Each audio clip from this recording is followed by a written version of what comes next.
Welcome back, my frisky little ponies. Whoa, steady, Nelly, steady.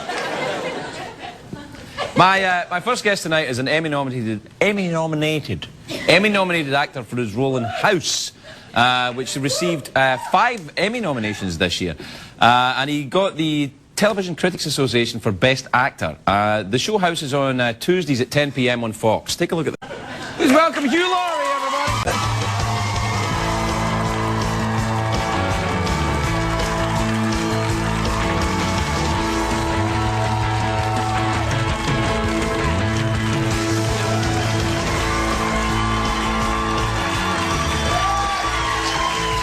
Hello, Hugh. Craig, my old showbiz pal. My old show business pal. A lot of people don't know that you're not American. They've seen you on House. They think you're American, but you're not, are you? I'm actually not American. No. Boy, you've done your homework. I know my stuff.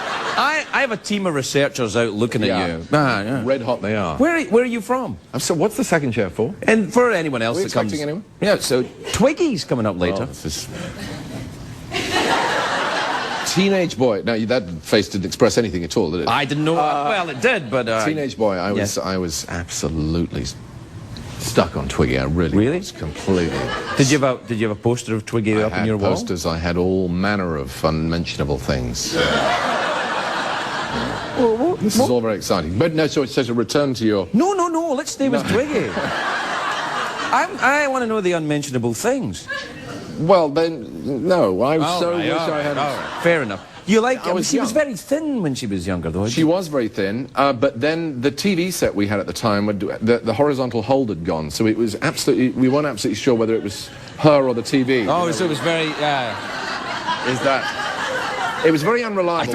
I don't think they have horizontal hold anymore. I think that's from the old days of... It's all digital and iPods. And it's colour, apparently. Colour now, yeah. Welcome to America, son. Yes, colour TV. When did you come over here? Just to do House? Why? When? Yeah, well, no, when? When House started, about a year and a half ago. It's a big smash hit. And you play not just an American, but you're not really a doctor either. I'm actually not a doctor. I thought about going method and doing 8 years of medical school, but no, it just seemed...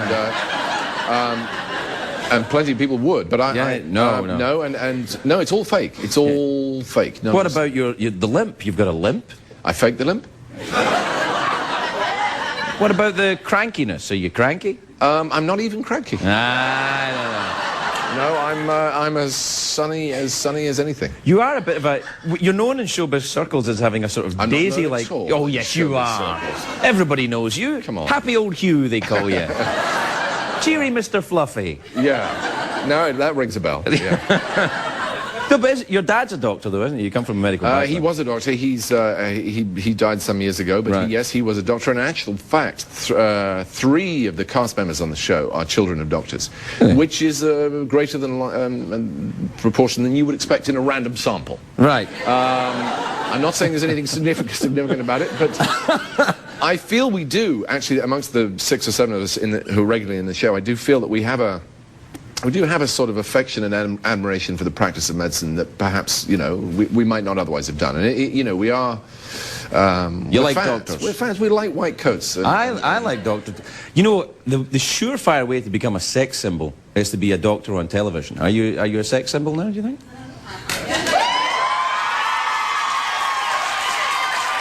I don't think you need to answer. That's preposterous. There's a man with a long beard back there clapping, That'd be right, he's lovely. I likes him very much. No, that's, no, I know. I'm embarrassed now and I can't properly articulate an answer to your question. Right, well... What was the question? Do you think you're a sex symbol? No, but that's I'm not really how you know. No, of course I'm not. What about your wife and kids? Are they coming over? Do they think you're a sex symbol?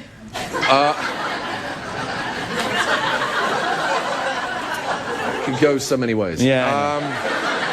No, they don't. Right. And very properly they don't. That's right. Because I have no business being a sex symbol. Are you gonna move your family over here now? Because the show's a big It's hit. difficult. It's very difficult because my children are now teens, mid to late teens, and if this had happened 10 years ago, it would have been very easy. Because I was bigger than them. Right, exactly. Just put them in the stroller and... Get in the car. But now it's a whole different thing, and they have a very complicated, busy life there. And I got the 2 sons are playing in a band, and that matters. Well, can't but Los Angeles, break up a band. No, you can't break up the band. That's true. You don't want to be the Yoko Ono of whatever you're Right. saying. Right. That's absolutely right. People would never forgive you. They would never forgive you. Don't start on me. I didn't break up the band. Yeah. No. So are you commuting a lot? Are you flying back and forward? Well, when I can, there aren't many opportunities, but when I can, I went back recently to watch my son in his school play. They were doing King Lear. King Lear? And he was playing the role of Kent.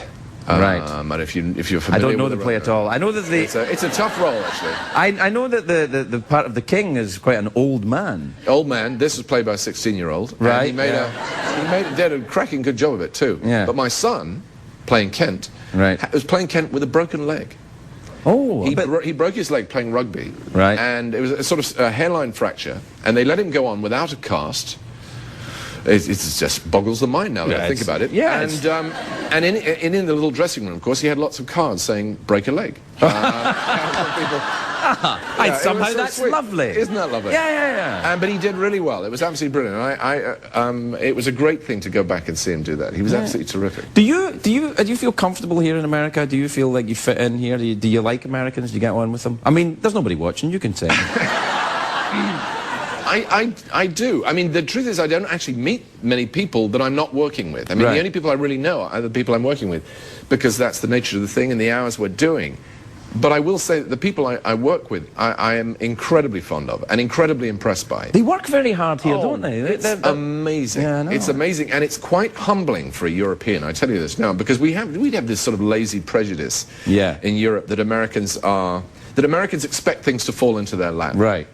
And the truth is that Americans work, as I see it, Americans work incredibly hard. Yeah. And then expect things to fall into their lap.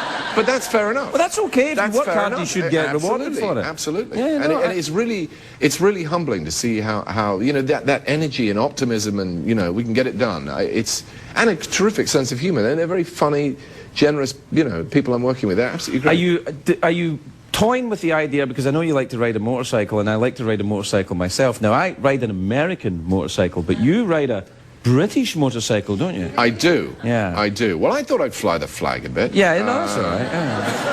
Yeah. You're becoming an American citizen. Obviously, you had to do something to... Right, yeah. I have to. Yeah, I have to. absolutely. Yeah. I have to. That's one of the first questions. One of the first American questions. or British bike? Yeah. Triumph or Harley? Yeah. Harley!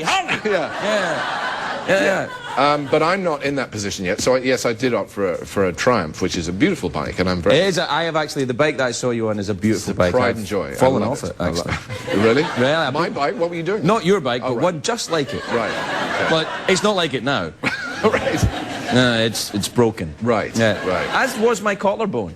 Your collarbone? Yeah. Have you ever had a bike accident? Well, 17. I was Right. 17, and it hurt, and I didn't want to do it again. No, it's horrible. It's really unpleasant. Yeah. Do you know what we should do though?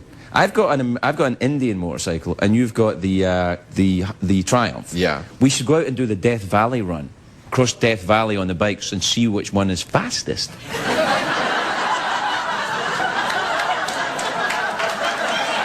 Yeah. And whoever lives, Right. will be okay. Right. That's just too tempting an offer to refuse. I think so. Yeah. And neither Fox nor CBS will be in the least concerned if we start doing Not in that. the slightest. Not in the Hugh, slightest. it's lovely to see you again. We're out of time. Thank you. Hugh Laurie, everybody.